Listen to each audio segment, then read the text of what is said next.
Assalamualaikum warahmatullahi wabarakatuh. Perkenalkan, nama saya Lala Mutiara, NIM 2019 143669 dari Prodi PGSD Universitas PGRI Palembang. Mata kuliah Pendidikan Lingkungan Hidup. Di sini saya akan simulasi tentang melestarikan lingkungan hidup. Assalamualaikum anak-anak, apa kabar hari ini? Ibu harap kalian masih semangat belajarnya walaupun masih harus belajar di rumah saja. Baiklah, sebelum belajar sebaiknya berdoa terlebih dahulu. Berdoa mulai. Baiklah, siapa yang tidak hadir hari ini? Alhamdulillah kalau hadir semua ya. Hari ini kita akan belajar pendidikan lingkungan hidup mengenai upaya melestarikan lingkungan abiotik. Kemarin kalian telah mengetahui bahwa abiotik itu adalah komponen lingkungan yang terdiri dari benda mati. Contoh benda mati seperti air, tanah, batu, dan udara. Nah, kenapa ya lingkungan abiotik itu harus dilestarikan? Karena lingkungan abiotik adalah faktor yang mendukung keberlangsungan kehidupan. Agar lebih paham, mari kita belajar lebih dalam tentang lingkungan abiotik. Tahukah kamu bahwa bumi ternyata 70%-nya ditutupi atau dilapisi oleh air? Maka dari itu, ternyata air yang bersih hanya ada 3%-nya dari total air yang ada tadi. Air yang bersih itu berupa air tanah, es, gletser, sungai, danau. Air itu sangat berpengaruh besar bagi lingkungan. Karena jika tidak ada air, maka yang akan terjadi yaitu kekeringan, meninggalnya makhluk hidup, dan bencana. Untuk tumbuhan, air itu diperlukan untuk pertumbuhan. Bagi hewan dan manusia, air diperlukan untuk minum dan sarana hidup lainnya.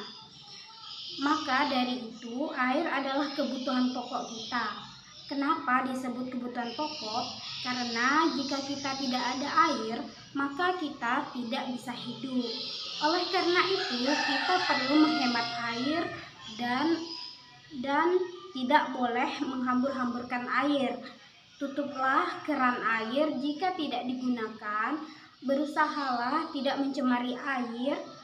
Abiotik selanjutnya adalah udara.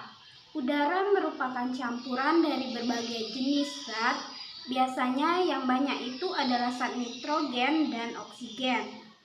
Nah, oksigen ini adalah yang sangat penting dalam kehidupan manusia atau makhluk hidup. Karena kita membutuhkan oksigen untuk hidup. Karena kita membutuhkan oksigen untuk bernafas, ternyata zat nitrogen tersebut sangat penting untuk menyuburkan tanaman.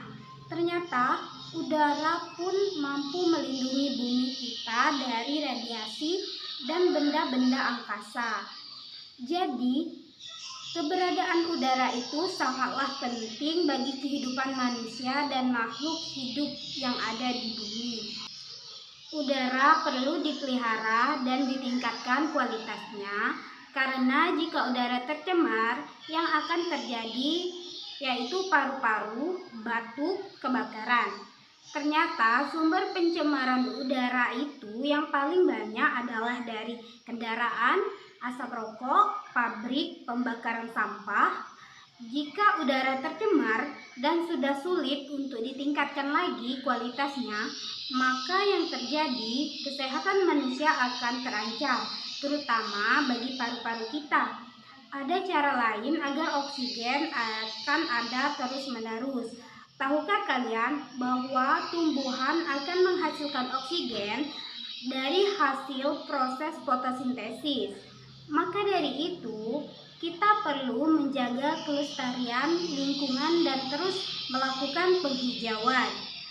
Abiotik selanjutnya adalah tanah. Tanah merupakan tempat hidup bagi manusia, hewan, dan tumbuhan. Manusia memerlukan tanah untuk membangun atau mendirikan rumah, bercocok tanam, dan tempat untuk berpijak. Hewan memerlukan tanah untuk menemukan makanan, baik secara langsung maupun tidak langsung. Lantas, bagaimana ya cara melestarikan tanah? Simak baik-baik penjelasan berikut ini.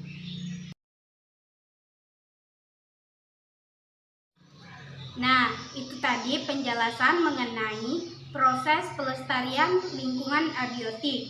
Untuk materi hari ini, Ibu cukupkan sampai di sini. Apabila ada yang kurang jelas, silahkan ditanyakan. Baiklah, kalau tidak ada, silahkan siap-siap untuk pulang. Baiklah, sebelum pulang, berdoa terlebih dahulu. Berdoa mulai. Baiklah, Ibu akhiri. Wassalamualaikum warahmatullahi wabarakatuh.